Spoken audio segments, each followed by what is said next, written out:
Teresa put her hands into her lap and stared at her mother. The people, that's all you care about. Frank rides a motorbike, and suddenly he's a vagabondo. You will not see that boy again, Teresa.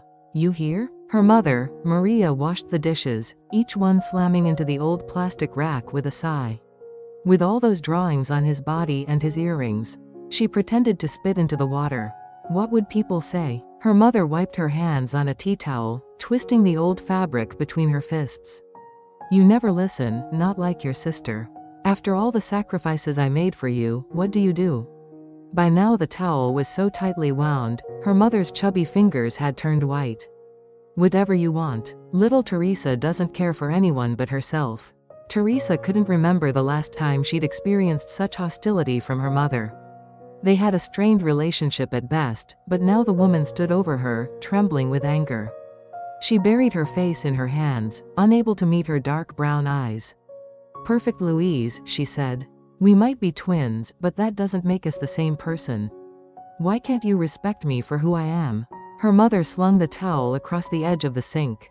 Just get to know Frank, Teresa continued, sensing her waver. Don't judge someone before knowing them first. I know what I see, Teresa. I know. Turning her back on her daughter, she put the lunch leftovers away.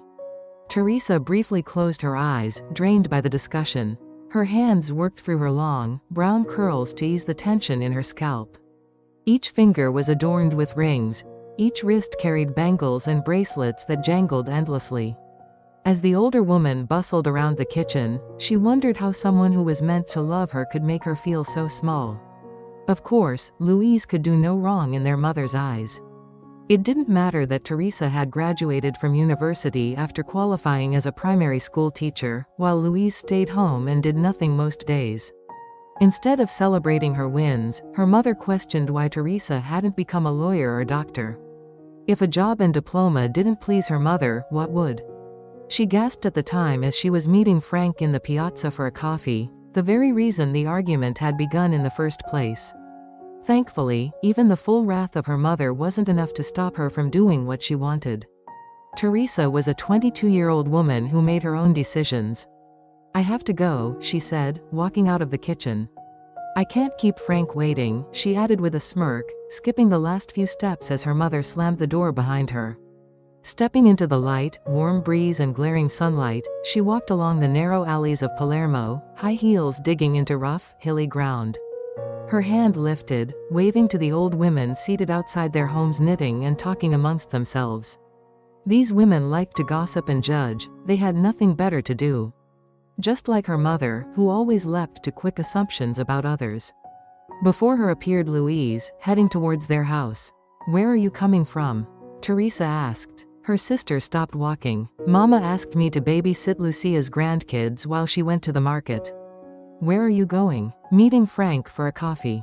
Louise nodded. Mama really doesn't like him, does she? No, but I'm too old to let her run my life. Louise rubbed her hands. You need to have a heart-to-heart with Mama and be honest. Teresa shrugged. Anyway, I have to help make the lasagna dough for tomorrow. Oh right, the anniversary party for Zia Anna and Zio Pietro. Exactly. Louise started walking up the hill, and Katerina wondered why she wore such heavy clothes despite the nice weather. Her thick black jumper was covered by a gray, oversized coat. The girl had curves but complained of being fat. It was as if she was trying to hide herself away.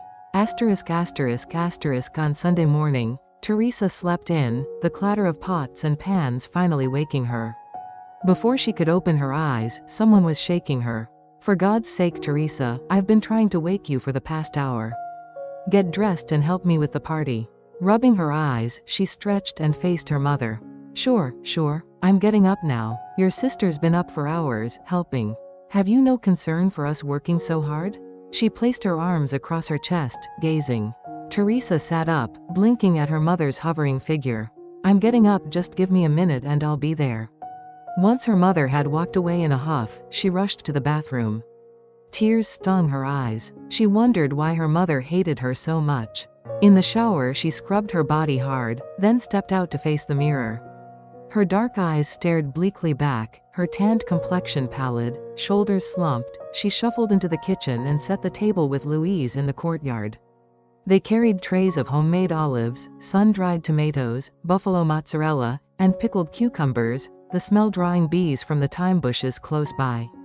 Teresa loved the outdoor area, with its Mediterranean fountain, an array of fernery around the tables, marble tiles and a white marquee covering the area. Palermo boasted its mild winters and warm summers today, the wind was soft and the sky a gleaming blue. She smiled at the idea she'd soon be on holidays for the summer. Teaching 11 and 12-year-olds at Scuola Media, or middle school, was rewarding but exhausting. Thankfully the school finished at 1 o'clock each afternoon, but she still struggled to find time to think of innovative ways to teach, prepare the syllabus, and correct homework. Of course, her mother saw her as a glorified babysitter, permanently on holiday. Next came trays of lasagna, cannelloni and ravioli, which Teresa placed on the tables before returning to wait for the guests. Her father, Johnny, kissed her on the cheek while she sipped an espresso in the kitchen. "You look beautiful, Teresa, but then again, you are always beautiful." "Thanks, Dad." When all the guests arrived, Teresa heard the chatter about how sausages were made in winter, the best way to bottle sauce, and how to spice pickled vegetables. She turned to Zio Pietro, a towering man with disheveled air. He grinned. "When are you getting married, Karina? You're not getting any younger, you know." Frank arrived in black skin-tight jeans and a cream open-necked shirt. His sleeves were rolled up to reveal bronzed, muscular biceps and a tattoo of a dragon. Approaching Teresa, he kissed her on both cheeks as was customary in the Italian culture. Despite not approving of Frank, she had kept silent when Teresa told her he'd been invited. Zio Pietro glared, and when Frank extended his hand in greeting he was met with a grunt. Pietro turned back to Teresa. "You didn't answer my question, Teresa." Teresa's her hands turned sweaty. She looked over at Frank, who smiled but said nothing. "I don't know, Zio Pietro. I'm still young. But in my days, women got married at 18 and by 19 had their first child. There was no time for boyfriends back then." Again, he eyed Frank coolly. They were terrific cooks and knew how to look after their husbands. Nowadays there is no care for the home or kitchen. It's a disgrace. Frank shrugged. "I adore Teresa with all my heart, signore, and one day we'll get married." He smiled, kissed her on the cheek and put his arm around her. "And I'd like to travel first, Zio," Teresa added. He stared as if she'd said a dirty word. All these modern ambitions," he shook his head. "I doubt your mother would let you travel, alone." He glanced at Frank. "Or with company." He walked away with a sigh. After washing up, Louise put on music. The guests danced the traditional tarantella in a circle around the courtyard. Frank turned to Teresa. "Thanks for inviting me." He stroked her cheek. "That's okay," she replied, watching her family dance. "Now how about a dance?" "Sure." She fell easily into Frank's arms, and they joined in a giant ring. Frank's hand stroked her back, his lips brushing the side of her throat.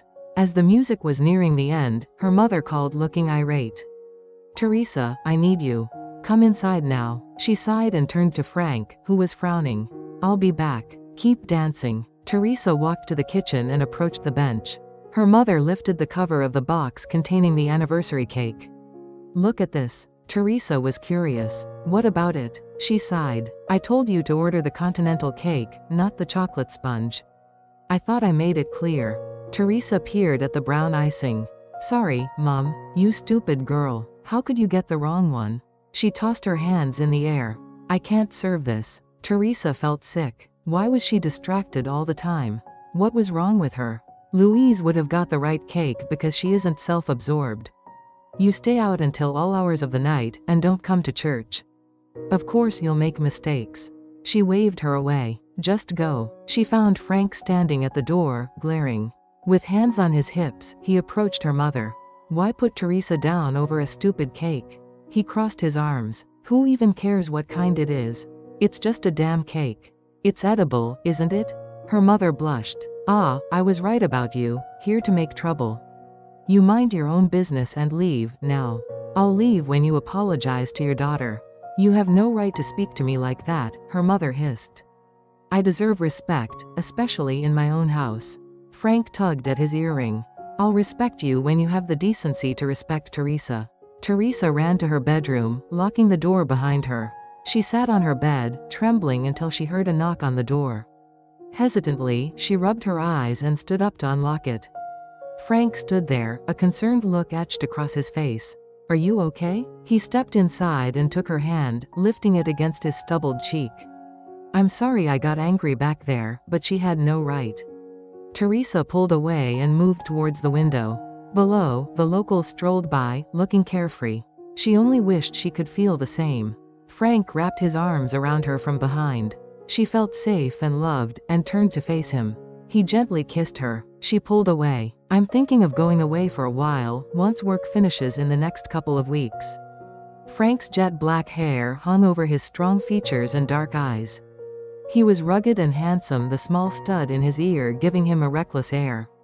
"What?" Teresa felt nauseous. "I need some space to get my head around things and sort stuff out." He didn't say anything for a few moments. "What are you saying?" She fought back her tears. "I can't be in a relationship right now." "What is really going on, Teresa?" The tears fell. "I don't know, Frank. Perhaps I'm just more trouble than I'm worth. I seem to always upset the people around me." She turned away. "Once you've been with me a while, I'll end up disappointing you too." Frank's eyes shone. "That's ridiculous. I love you. And I love you too, which is why I need to do this. I have to find out who I am, and I can't do it like this." "I'm sorry." Frank hovered above her. "This shouldn't be about the damn cake. I was only defending you." Teresa looked to the ground. "I'm sorry. You need to stand up to your mother. Don't let her come between us. My mother will never accept you, so how can I choose between you and her?" Frank's eyes turned dark, and he grabbed her by the shoulders. "You're making a mistake, and you don't even know it." She was pressed against the wall as he kissed her roughly, trying to make some kind of point. He broke away. "I'll give you the time you need, but you need to believe in yourself. Don't let your mother put you down." She shrugged. "I'm happy to wait, but not forever." As Frank headed out, Katerina felt numb. He was her first love, and now she might have lost him forever. Teresa strolled into Corleone's for a café latte in the local café. She twisted her hands as she met with her friend, Tony. Her friend's silky blouse and leather skirt showed off her buxom curves, and her emerald green eyes narrowed in concern. "Tell me what happened, Teresa. I'm all ears." Teresa explained. "I broke up with Frank because I'm confused." Tony frowned, dimples highlighted. "Why let your mother affect your relationship? Talk to her. What's the point? She never hears me. I'd get a better response from a leaping frog than her." "Oh, girl, I'm sorry." She curled a brow. "But things between you and Frank shouldn't take a backseat when you love each other." "Hasn't he been supportive?" "He has, but I can't be with him when I feel like I'm not good enough for him." Images flashed through her mind. Her mother barging in on a party when she was 18, raging eyes and sharp words grating in her ear, telling her she was too irresponsible to be trusted at a party, or the time her mother called her a stupid good-for-nothing person in front of her aunt and uncle when she'd used a different recipe for a minestrone soup. Tony wrapped her arms around her. "I want you to make a vow." Teresa knit her brows. "That you'll have an honest talk with your mother. Tomorrow, okay?" Tony huffed. "She can't keep putting you down and should respect you." Teresa sighed. "After my trip, Tony. I need to clear my head first. This calls for a night out to chill." "Where?" Tony's eyes dilated. "We're going to a nightclub." Teresa and Tony drove to a nightclub in Messina later that night, the same one she'd attended with Frank. The dark, smoky room belted out wild Italian rhythms, her spirits lifted. Teresa squeezed through the crowd and danced with her friend. They later grabbed a glass of wine and sat at the bar. Men asked her to dance, but she declined. When a tall, lanky man approached Tony, her friend hesitantly accepted a dance after a nudge from Teresa. "Go on, I'll be fine." She watched her leave with a reassuring smile and took a few more sips of her drink. Her heart pounded. Frank was talking intimately with a young woman across the room. When their eyes met, he flinched. Teresa's throat tightened as if she'd never speak again. It hadn't taken Frank long to move on to someone else. How dare he? Facing the bar, someone brushed her shoulder. She looked up to see Frank standing cross-armed beside her. "I guess you forgot about me in a hurry, didn't you?" He shook his head. "What are you talking about?" Teresa stared. That girl you were with. Hey, you're the one who broke up with me, didn't you? I guess that gives you the right to go screw someone else a week later. She picked up her glass and touched the rim. Please, go. I'm sorry to have stopped you from having your fun, Frank. Frank was silent for a moment, darkness looming in his eyes. You know what, Teresa? You have no right to tell me what to do. No right. You're the one who stabbed me in the heart the moment you said you couldn't love me. He sighed. Obviously, your love was not as strong as mine, but I'll have to get over that. I never stopped loving you, Frank, and I probably never will. He took her hand. Then why can't we make this work?